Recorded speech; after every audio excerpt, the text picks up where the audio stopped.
बच्चों, आज हम नॉन डिटेल विभाग के एक विषय ले लेंगे। जो प्रथम विषय है उसका नाम है खितिन बाबू। तो खितिन बाबू इस कहानी के लेखक हैं अज्ञज, जिनका पूरा नाम है सच्चिदानंद हीरानंद वात्स्यायन अज्ञ। उनका पद नाम है, उनको यही उपाधि मिली थी। तो उनका जन्म 7 मार्च 1911 में उनका हुआ था, उत्तर प्रदेश में। तो वो एक क्रांतिकारी कवि थे। केवल कवि नहीं, वो हिंदी साहित्य की बहुमुखी प्रतिभा के अधिकारी थे। बहुमुखी प्रतिभा के अधिकारी, इसका मतलब तुम जानते हो साहित्य में क्या क्या आते हैं। कविता, कहानी, उपन्यास, आलोचना, यात्रा वृत्तांत, ये सब आते हैं। ये सब पर उन्होंने अपनी लेखनी चलाई है, इसीलिए उनको कहते हैं वो बहुमुखी प्रतिभा के धनी थे, धनी रचनाकार। उनका ज्ञान भी कम नहीं था। उन्होंने संस्कृत, फारसी, अंग्रेजी, हिंदी आदि भाषाओं में उन्होंने ज्ञान प्राप्त किया था। और वो सेना विभाग में भी उन्होंने काम किया है। और असहयोग आंदोलन में गिरफ्तार होकर भी उन्होंने जेल में अपना समय बिताया है। फिर नज़रबंदी के रूप में किसान आंदोलन में भी उन्होंने भाग लिया है। और उन्होंने कई पत्रिकाओं का संपादन किया है ना। सैनिक, विशाल भारत, प्रतीक और वाक, जो अंग्रेजी पत्रिका, उसका भी संपादन किया है। ऑल इंडिया रेडियो में भी उन्होंने कार्य किया है। समाचार पत्र दिनमान, नया प्रतीक, नव भारत टाइम्स, इसमें भी कुशलतापूर्वक संपादन कार्य किया है ना। तो वे उनको इस प्रकार ज्ञान के लिए, इस प्रकार काव्य, कविता, ये सब के रचनाकार होने के कारण उनको कविता संग्रह पर उनको भारतीय ज्ञानपीठ पुरस्कार भी प्राप्त हुआ है। तो उनकी रचनाओं में जो काव्य कविताएं हैं, इनमें इत्यलम एक, बाबरा, अहेरी, हरी घास पर क्षण भर और आंगन के पार द्वार, असाध्य वीणा, ये सब उनके काव्य हैं। उपन्यास भी उन्होंने लिखे हैं। शेखर एक जीवनी, नदी के दीप, अपने अपने अजनबी, ये भी उपन्यास लिखे हैं। कहानी संग्रह, कहानी कुछ उन्होंने लिखी है। विपथगा, शरणार्थी, छोड़ा हुआ रास्ता, लौटती पगडंडियाँ, ये सब उनकी काव्य संग्रह है। इनमें काव्य संग्रह सब का नाम है। इनमें बहुत सारी कहानियाँ हैं। ये कहानी संग्रह का नाम है। इनमें बहुत सारी कहानियाँ हैं। यात्रा वृत्तांत भी उन्होंने लिखा है। अरे यादावर रहेगा याद, एक बूंदे सहसा उछली, ये भी लिखा है। और समालोचना मूलक लेख भी लिखे हैं। त्रिशंकु, आत्मनेपथ, ये सब उनका आलोचनात्मक निबंध है। तो इस प्रकार ये अज्ञन जी एक अच्छे सफल रचनाकार के रूप में परिचित हैं। तो उनके द्वारा लिखित ये कहानी खितिन बाबू एक कहानी है, सामाजिक कहानी। एक व्यक्ति का नाम जिस खितिन बाबू है, वो एक साधारण आदमी है और एक कार्यालय के साधारण क्लर्क हैं। लेकिन उनके जीवन में बहुत सारी घटनाएं घटी है। उनके शारीरिक अवयवों का क्षय होता रहा, लेकिन उनके मन में थोड़ा सा इसके लिए खेद भी नहीं रहा तो वो थे, यानी उनके जीवन से बहुत कुछ प्रेरणा मिलती है ना, बहुत प्रेरणाएँ मिलती है ना। तो पहले उनको ये जो कहानी है, ये कहानी से यही प्रेरणा मिलती है कि यदि हम में दृढ़ मनोबल है और हम में संकल्प शक्ति है तो संसार में कोई भी शक्ति हमें रोक नहीं सकता, है ना। यही प्रेरणा उनकी जीवनी से यही प्रेरणा मिलती है, यही पाठ से यही प्रेरणा मिलती है। ये पाठ में खितनी बाबू के जीवनचर्या के बारे में वर्णन किया गया है और उनसे यही प्रेरणा मिलती है कि अगर हम में दृढ़ मनोबल है और संकल्प शक्ति है, संकल्प हम करते हैं इसको करना ही पड़ेगा, इसको करके ही छोड़ेंगे, अगर इसे संकल्प शक्ति है तो हमें कोई भी शक्ति हमें रोक नहीं सकता, है ना। तो जीवन की ये मौलिक प्रतिज्ञा ये है कि अदम्य और अटूट संकल्प बहुत ही आवश्यक है। जीवन में क्या है कि ये मौलिक प्रतिज्ञा है कि अदम्य और अटूट संकल्प रखना चाहिए। इस संकल्प रखने से मनुष्य संसार में जो चाहे वो कर सकता है, अपने कार्य के अनुसार, अपनी शक्ति के अनुसार सब कुछ कर सकता है ना।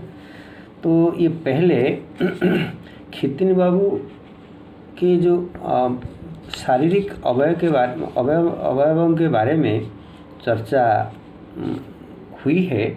पहले कहानीकार ने बताया है ये आदमी के चेहरा के बारे में कि कुछ चेहरा हैं जो हम उसको भूल नहीं सकते, किसी भी परिस्थिति में वो चेहरा अगर सामने आता है हम उसको आदमी को पहचान लेते हैं।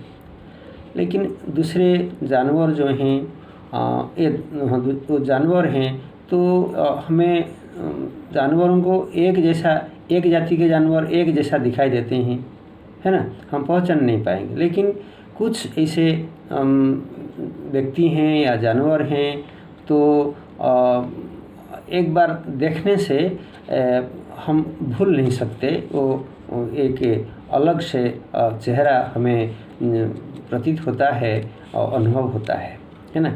इसलिए कहा गया है वो चेहरे, कौन सा चेहरा जो जीवन भर चेहरों की स्मृतियाँ संग्रह करता आया है, उसके लिए यह बहुत कठिन है कि किसी एक चेहरे का अलग निकाल कर कह दें कि यह चेहरा मुझे नहीं भूलता, क्योंकि जिसने भी जो चेहरा वास्तव में देखा है, सचमुच देखा है, वह उसे भूल नहीं सकता।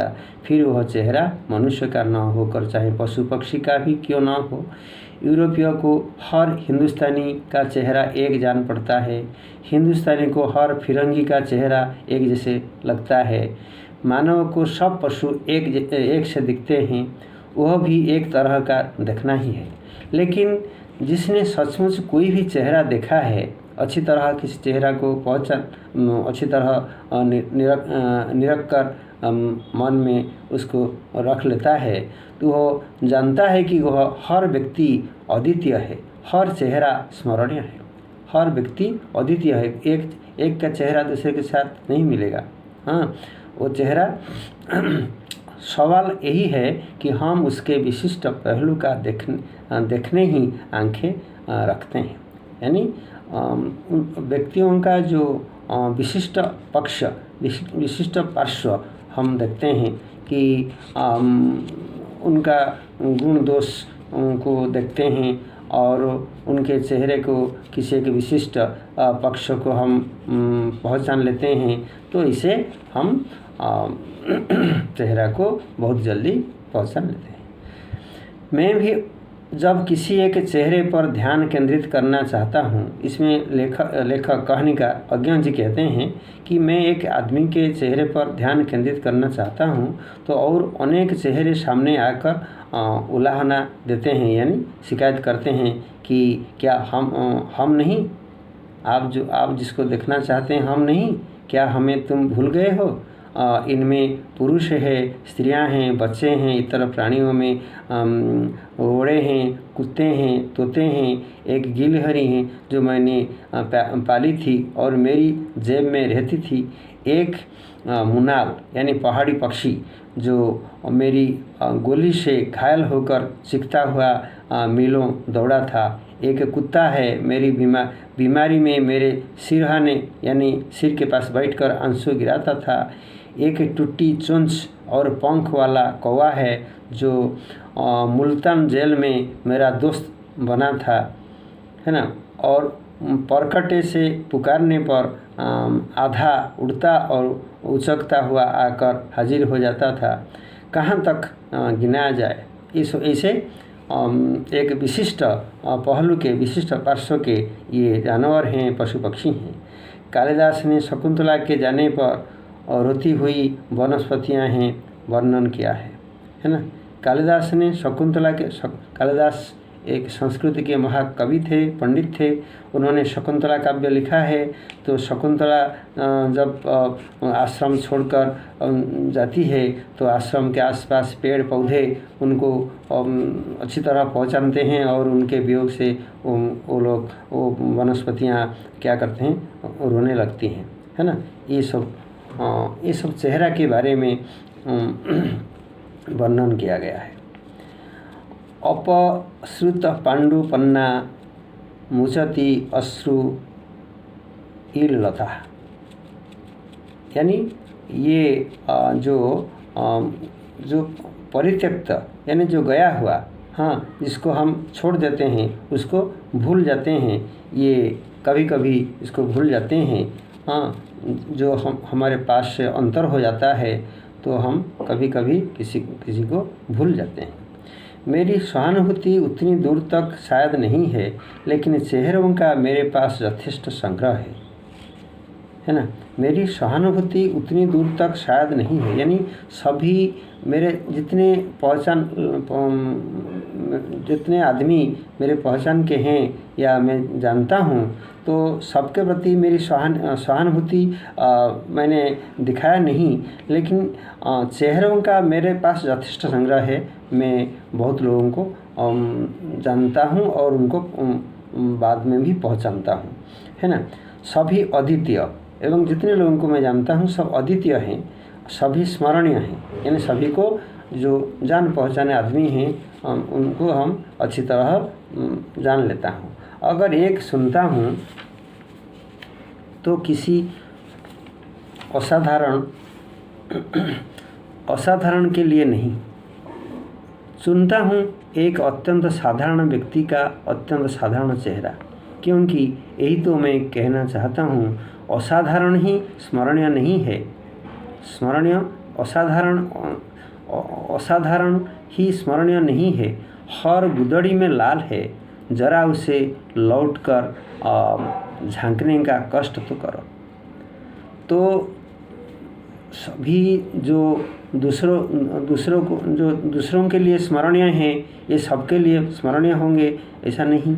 तो इसीलिए सभी आदमी में, सभी जीव में एक विशेष प्रकार की विशेषता परिलक्षित होती है।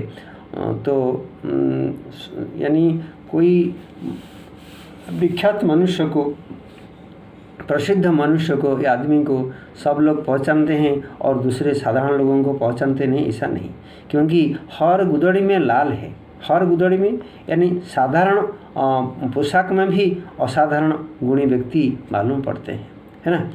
ज़रा उसे लौटकर झांकने का कष्ट तो करो। तो इसके बारे में हम थोड़ा वर्णन करने जा रहे हैं। क्या है वो एक चेहरा, खितिन बाबू का चेहरा न सुंदर था न असाधारण, न वह बड़े आदमी ही थे और साधारण पढ़े लिखे साधारण क्लर्क थे, जिसके बारे में हम चर्चा कर रहे हैं। मैंने पहले उन्हें देखा तो कोई देखने की बात उनमें नहीं थी, एक साधारण लोग जैसा दिखाई देते थे। इतना ही कि औरों से कुछ कम उनके पास देखने के लायक था। दूसरे लोगों के पास जितना था उससे थोड़ा कम उनके पास था। क्या है, यानी चेचक के दागों से भरे चेहरे पर एक आंख गायब थी। चेचक हो गया था। चेचक जानते हो, शीतला रोग, यानी इसको कहते हैं पहले स्मॉल पॉक्स कहते थे, वसंत जिसको कहते थे, चेचक। चेचक के दागों से, अभी चेचक नहीं है दुनिया में, चेचक का नाम निशान टूट गया है, लुप्त हो गया है। अभी सृष्टि में यानी पृथ्वी में चेचक नहीं है, चेचक बीमारी नहीं है, लेकिन यह है कि यानी जान लेनी बीमारी थी, जो कि एक गांव को भी साफ कर देता था, एक परिवार को भी पूरा साफ कर देता था। लेकिन आज इसका नाम निशान टूट गया है। चेचक के दागों से भरे चेहरे पर एक आंख गायब थी। एक खितिन बाबू के बारे में लेखक कहानीकार बता रहे हैं। खितिन बाबू चेचक हुआ था एवं चेचक से मुक्त सुस्त हो जाने के पर और चेचक के दाग उनके चेहरे पर रह गया था और एक आंख भी गायब थी। चेचक के कारण एक आंख भी नष्ट हो गया था और एक बाँह भी नहीं थी। कोट की आस्तीन पिन लगाकर बदन के साथ जोड़ दी गई थी और एक बाँह भी उनका ये बाँह भी टूट गई थी, है ना। कि अगर कोट को बाहों के पिन लगाकर शरीर के साथ जोड़ दी गई थी, है ना। और कोट को इसे पहनते थे जैसे कि बाहों का जो कोट भी वो पिन के साथ लगा लेते थे। कानों को अपशकुन तो मानते ही हैं। काने को अपशकुन, काना मतलब एक आंख नहीं जिसका है उसको काना कहते हैं, और समाज में उसको अपशकुन मानते हैं, अमंगल मानते हैं। अति चतुर भी मानते हैं और जो काना है उसको चतुर भी मानते हैं। पर खितिन बाबू की हंसी में एक विलक्षण खुलापन और रिजुता थी। रिजुता मतलब सरलता बा ये सच्चाई, है ना। तो खितिन बाबू की हंसी में एक विलक्षण खुलापन था। विलक्षण माने लक्षण नहीं थे, यानी कुछ लक्षण नहीं था, यानी साधारण रूप में वो बहुत हंसते थे और उनकी हंसी में सरलता थी, सच्चाई थी। इसलिए बाद में औरों से उसके बारे में पूछा तो मालूम हुआ आंख बचपन में चेचक के कारण जाती रही थी, बाहों पेट से गिरने पर टूट गई थी। और लेखक जब पूछे उनके बारे में दूसरे लोगों को लेखक को पता चला कि खितिन बाबू के आंख चेचक में चली गई थी, चेचक के कारण एक आंख नष्ट हुई थी और एक बाँह पेड़ पर चढ़े थे, किसी कारण पेड़ से गिर पड़े थे, तो गिरने पर एक बाँह टूट गई थी और कटवा लेनी पड़ी, काट दी गई थी। उनके हंसमुख और मिलनसार स्वभाव की सभी प्रशंसा करते थे, लेकिन इतने बावजूद भी खितिन बाबू हमेशा हमेशा हंसमुख रहते थे और मिलनसार सबके साथ मिलते थे। यही स्वभाव उनको सभी उनके यही स्वभाव के कारण उनको सभी प्रशंसा करते थे, सबके साथ मिलते जुलते थे और बहुत हंसमुख थे। मेरी उनसे भेंट अचानक एक मित्र के घर हो गई थी। मैं दौर पर जाने वाला था, इसलिए दोस्तों से मिल रहा था। 2-3 महीने घूम-घाम कर फिर आया, लेकिन खितिन बाबू के दर्शन कोई 6 महीने के बाद उन्हीं मित्र के यहाँ हुआ। अब की बार उनकी एक टांग भी नहीं थी। रेलगाड़ी की दुर्घटना में टांग कट जाने से वो अस्पताल में पड़े रहे थे। वहाँ से बैसाखियों का उपयोग सीख कर बाहर निकले थे। तो लेखक या कहानीकार फिर कहना चाहते हैं कि उनको कहीं एक बाहर जाना था एक बार, तो इसीलिए बाहर जाने के कारण वो अपने मित्र से भेंट करने के लिए आए थे। मैं दौर पर जाने वाला था, इसीलिए दोस्तों से मिल रहे थे। तो 2-3 महीने घूम-घाम कर फिर आया। 2-3 महीना घूम-घाम कर बाहर फिर वापस आया। देखा खितिन बाबू के दर्शन कोई 6 महीने बाद उन्हीं मित्र के यहाँ पर हुआ। 6 महीने के बाद फिर 2-3 महीने के बाद वही मित्र के घर पर ये खितिन बाबू के साथ मुलाकात हुई। अब की बार खितिन बाबू की एक टांग भी नहीं थी। कारण क्या है पूछा तो उत्तर मिला कि रेलगाड़ी की दुर्घटना में टांग कट जाने से वो अस्पताल में पड़े रहे थे। तो वहाँ से बैसाखियाँ माने डंडा, डंडा पकड़कर उसके सहारे